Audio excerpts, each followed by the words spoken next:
Okay, hi everyone. Welcome back to the second episode of the Enablement Brew. I am Carly Lehner, And I'm Melvina Elsayek.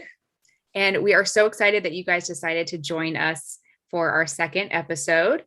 Today, we are going to be talking about enablement misconceptions.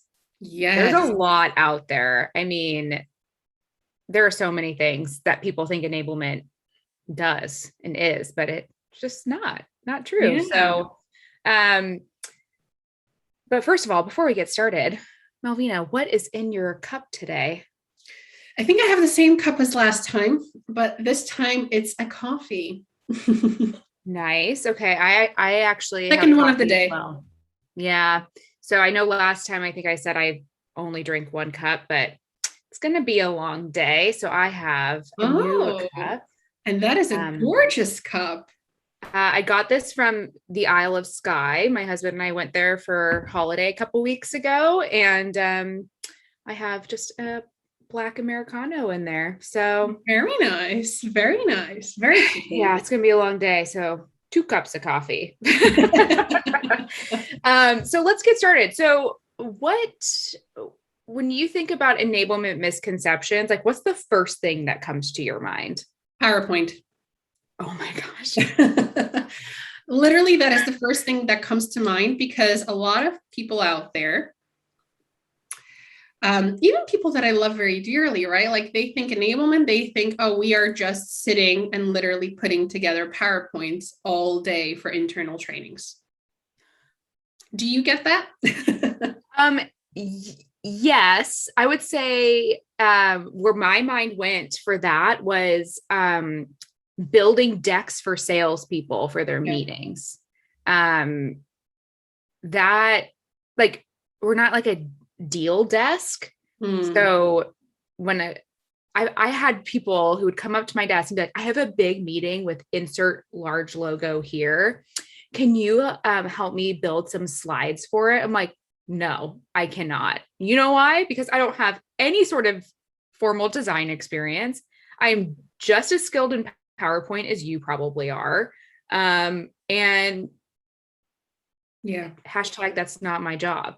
Yeah. I kind of hate that, well, not my job sort of thing, but like for enablement, sometimes you have to say that. Otherwise, it's like you will do literally everything. You'll be like the dumpster ground for all the projects Yeah. that people don't know where to put. And Absolutely. And I think it's PowerPoint. And you mentioned another one, which is we're very skilled in graphic design, which is not the case. I mean, I would love to be skilled in graphic design and, almost have that marketing background, graphic designer background to my name, because I think it would help me with a lot of things, potentially things that I have to rely on other individuals to do and complete. But, I am not skilled in that. Like, you're right. We have the same knowledge putting together PowerPoints as anyone else, but that is not our sole focus. I think another one that comes to mind in terms of misconceptions about enablement is that we are just facilitators. mm-hmm. So there's a training happening, we are going to facilitate it. Or better yet, there's a training and we're going to teach and deliver all the content ourselves. Oh my gosh, that's such a good one because one of my whole things about enablement is kind of a piggyback off of that is that we're just training. Yeah. Like that enablement's like a fancy, sexy word for training or learning and development. And we're not. Like, yes, we will help with maybe training, development, and that sort of thing. But I find that training can oftentimes be better delivered by the expert themselves, or at least in attendance, right? And so we we are not going to be the ones who are best suited to put together all of the content. But we do know how salespeople digest information and consume information, and we can basically take a 10-page long new product brief, Yeah. basically, and with all of the you know, facts and figures and objection handling and all of that, and make it into a way that sales can digest it quickly. Yeah. Because I guarantee you, just share a Google Doc with them, they're not going to consume all of that information. And they will lose it. They won't know where that document lives anymore. So yeah, enablement is not just sitting around making PowerPoints and trainings all day. One of my other ones is when it comes to training, we can't make training in a day. So one of the most frustrating things is a new process is being created, or a new product is coming out, or new features coming out on your product. And someone reaches out and says, hey, we need to train the sales team on Monday on this. Can you make training for it? I'm like, I had no idea this was even coming. No, we can't turn it around that quickly. Like I fully believe in a rapid development training approach. Like don't let perfect get in the way of the good. Absolutely. But like enablement's got to know these things for so many different reasons, but like just training development takes time. And I even give myself like pretty unrealistic timeframes to build things. But I love to complete things, as they come in. And then I'm like, no, Malvina, slow down. It doesn't have to be so fast. And you're right. We want to be perfect. We strive for perfection. But if there's something that has to be done quickly, I usually try to do it in that time frame. But sometimes, you just have to ask yourself, is this realistic? And actually, if what I'm going to put together is going to be meaningful and insightful, right? Because if it's not those two things, then what's the point of it, right? Yeah. I think another one actually, which ties into training very strongly, is a lot of people think that enablement have to be product experts, right? Like we know the product inside out, we know everything that's going on. And yes, we are fluid, right? In a particular product, we know it very well, but we are not product experts. And I think this is what a lot of people forget, is that we have to rely on subject matter experts, right? Whether it's your product team or potentially your engineering team, or potentially even someone in customer success to help you deliver a training, because ultimately they know the product so much better than us. Like we have this holistic view, whereas the very detailed view always sits with those subject matter experts. And I think sometimes in organizations that are potentially just thinking of starting up an enablement function, they expect, or the expectation is that person will be almost the jack of all trades, right? Yeah. And that is what you want to avoid, because we know a little bit of everything. We know the product, but we are not experts. Yeah. I usually rely on like product marketing to help with a lot of, especially when it comes to like the industry. Like I have worked in like the most random assortment of industries, right? I mentioned like coupon sales was my first one. I've worked in like vacation rental, property management, law, now in software engineering. Like I have no expertise on the business that I work in, but I will learn, what I need to know to be successful in my role, obviously, as we all should in our jobs. But you have to depend on the experts internally to help create meaningful learning experiences, processes, that sort of thing. Otherwise, enablement wouldn't ever get any work done because we have to be experts at everything. And I think anyone who knows anything should know that you can't be an expert in everything in a business. That's just not realistic. And absolutely. Yeah. And I love how you mentioned product marketing. So my question is, who's responsible for putting together content for the sales teams? Oh my gosh, it's not enablement. Yeah. That's a hard one. I feel like that's a topic of contention. Oh yeah, totally. In fact, like the head of product marketing that I work with very closely now, he and I are always like, who should do this? And, I'm not against client facing content being in enablement if we have budget and resources for it. Like, I'm not against it, but if I have a team of 3 enablers and we're supporting 100 revenue employees across multiple different roles, I'm not going to have the bandwidth to create all the client facing materials as well, nor will we have the expertise. Like we said about PowerPoint earlier, we don't have any of those skills, but if I have the headcount and the budget to hire, designers, create the content, all of that sounds like I'm getting in the marketing space, to be honest, which is why I think it really should sit in marketing, but I'm not opposed to it. It's just, it's really better suited for marketing because they have all the messaging, they understand the target audience better. They're the ones really crafting the messaging for the audience. So they should really be the ones to create that content. But I can't tell you how many times I would get requests. We need a case study for this. We need a case study for this. Like, I don't disagree with you, but I am not a copywriter or a content writer by any stretch of the imagination. And we have a marketing team for that.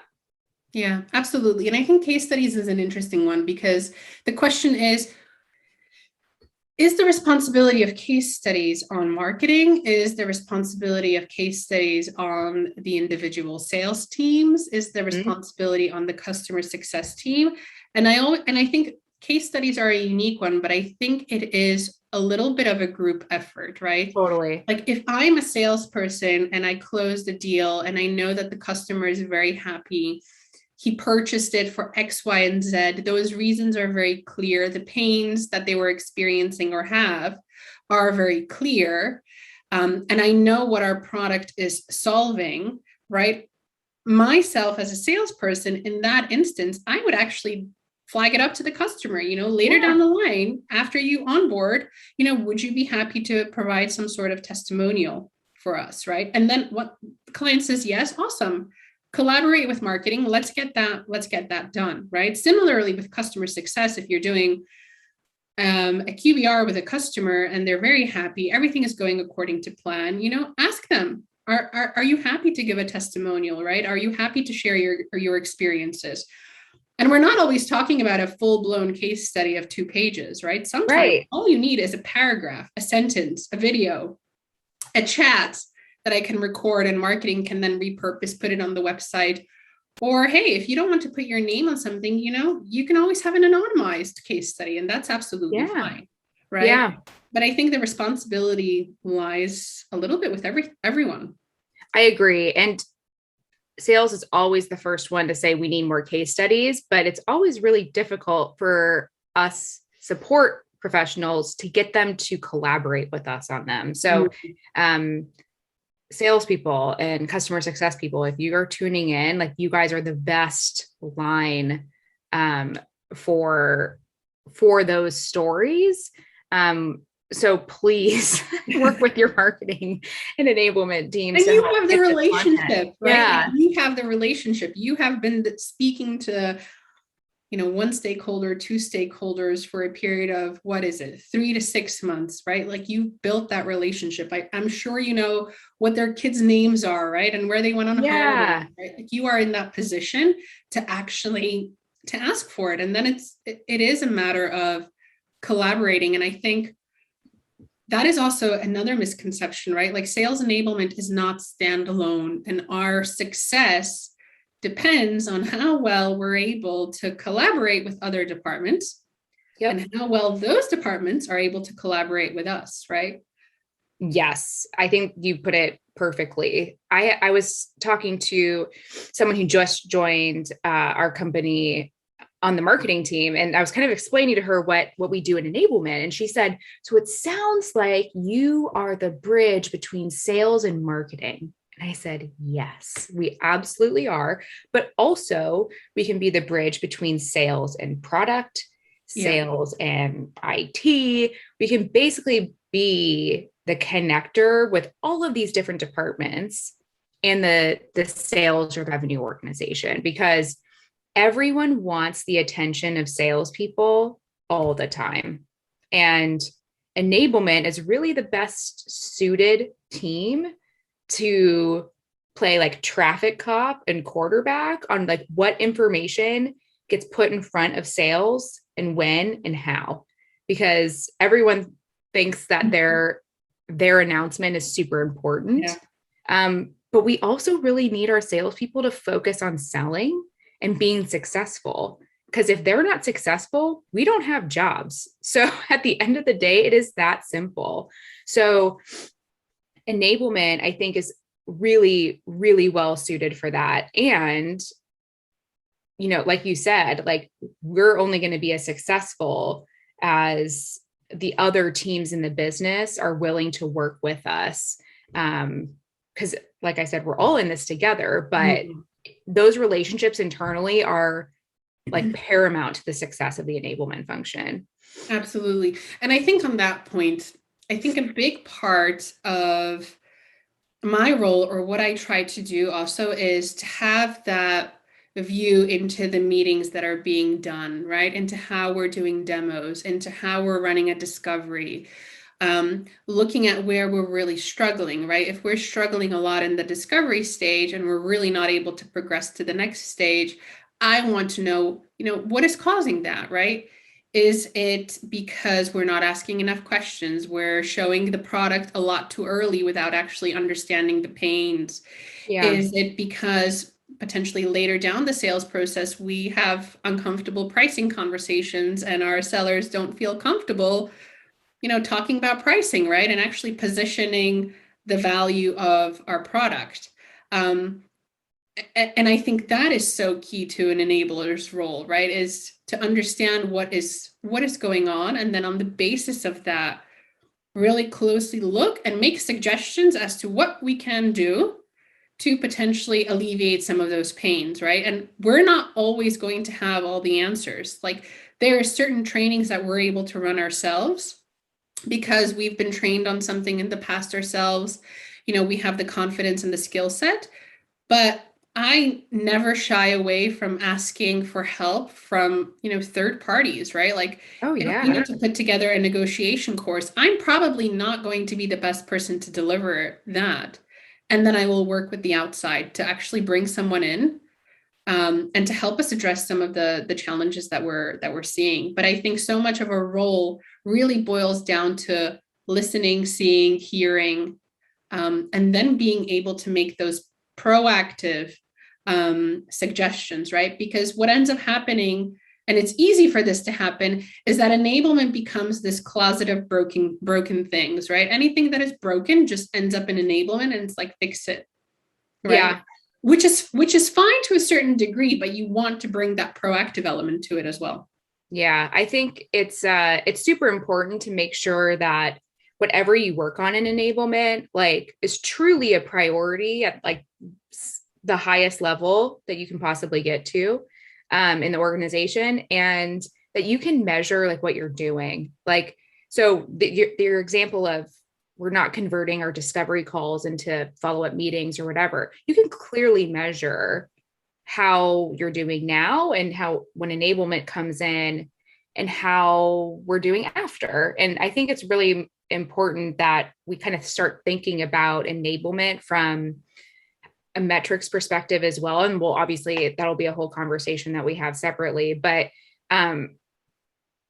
in order to prevent like the closet of broken things getting to be like an episode of hoarders of broken things, like enablement leaders and professionals really need to kind of challenge our partners internally of like, does this matter? Like, does this broken thing matter to us anymore? Like, is this something that's truly worth the time, energy, and effort into fixing? Our business is changing like so rapidly. Like, I think we're working on like a week or two cycle where like things could be totally different in the next 2 weeks. So a project that's going to take 6 weeks to figure out, is it really worth the time?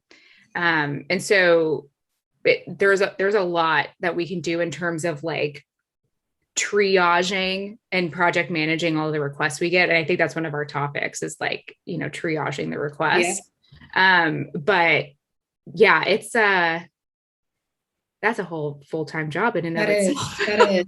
And it's interesting because it actually brings me on to the point of reinventing the wheel, right? Like I completely understand and I am all for making improvements, right? But before we actually dive into reinventing a wheel or reinventing something that, as you've mentioned, works fine, right? If we're going to change something, I want to understand what the impact of that change is going to be. And is it worth it, right? Because if we are that closet or we have become that closet of all broken things, we need to prioritize, right? What's going to have that biggest impact? And I think enablement isn't a role or a function that just picks up the first thing on the top of, like if you have a stack of papers, right? Like let's start with the first one and then we'll work our way down. No. Very much to your point, we have to look and see, what is going to make the biggest impact? Is it worth doing it now? Is it something that we can do later down the line? And what are really those critical things that we can help with? Yeah, totally. I mean, you have to prioritize as with Absolutely. any sort of project related role like we're in. Um, but I think that's a lot of misconceptions we've talked about in a short amount of time.